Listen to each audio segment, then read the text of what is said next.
Hi, this is Graham down at Contender Bicycles in Salt Lake City. Right here I have the Pinarello Dogma F8W with SRAM Red eTap on it. We told you guys we'd make a video with it on a bike to show you how it works, and we've got just the bike here. So I'll just start shifting it and show you how it works.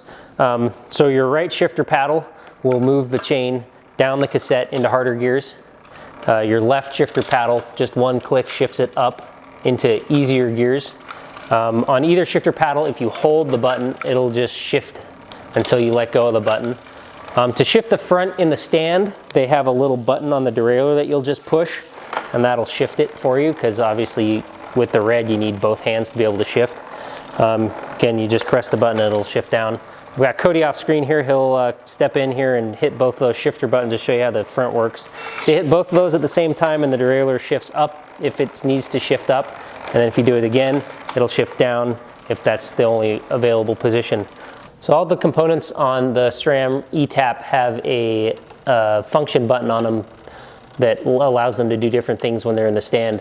The rear derailleur function button is right here.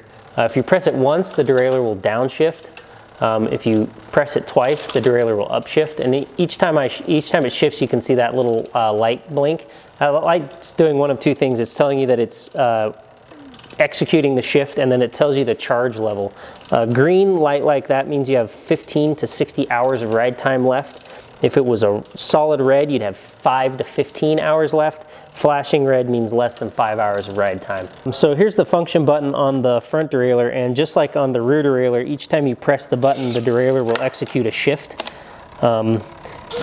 As well as you can see, there's a little light there that indicates the charge level that you have remaining. On the front derailleur, a solid green light is 22 to 90 hours of ride time.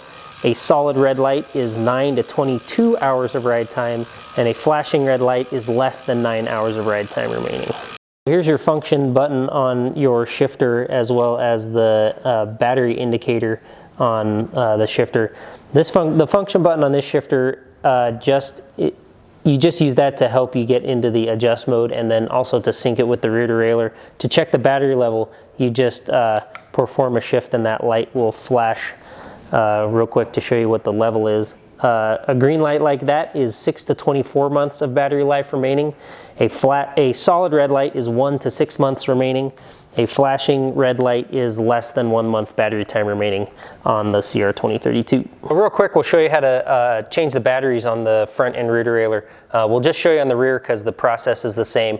The front and rear derailleur actually use the same battery, so if you were on a ride and one died, you could switch the batteries to try to get back home. But basically, to switch it, you just hold the battery and then lift up on this little door right there, and then the battery will just come off. To install the battery, there's a little tab on the bottom that you'll hook into a little recess there, and then you'll just close the door over the derailleur. And like I said, the process is exactly the same for the front. One last detail here I'll show you on the shifter is if you pull the hoods back, you'll see a door here held on by some screws. That's where the CR2032 battery lives that powers the shifter. And then also here you'll notice these little red plugs.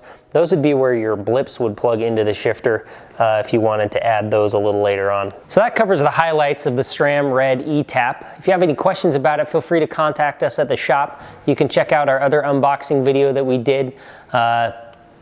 Like us on Facebook and Instagram, follow us on Twitter, and keep checking back on YouTube for new videos.